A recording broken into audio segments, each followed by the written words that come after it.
Hello everyone, welcome to Joseph IT, your technology entertainer. Today in this tutorial of Joseph IT, I'm going to show you how to use your USB or pen drive as RAM on your PC.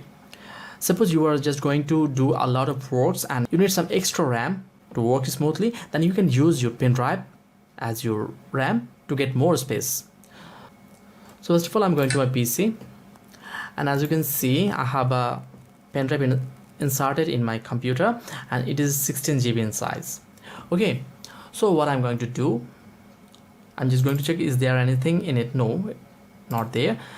What you need to do is just have to format it before you just start to use it. Okay, format it. I have formatted, and now again going there, right click and then properties, going to Readyboost, and from there you'll be able to find do not use this, dedicate and use this device. Simply click on use this device, and you can also minimize or maximize the size of it in your PC to be used as RAM.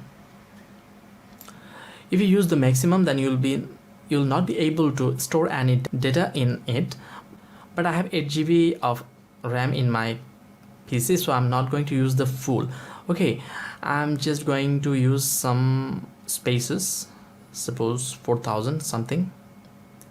Okay, now clicking on apply,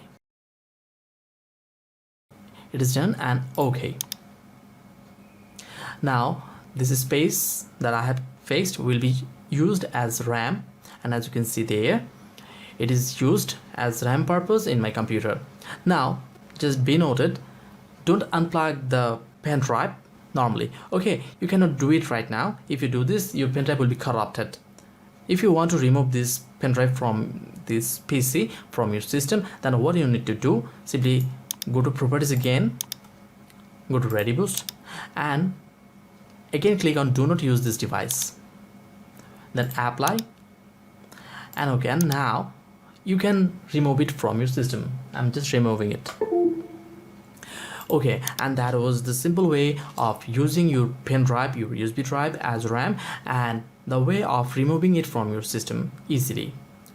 And lastly, I hope that you really found this video useful. If you really did, then please don't forget to like the video, share your experience and subscribe to this channel of Joseph IT. Hope to see you in my next video tutorial. Until then, goodbye.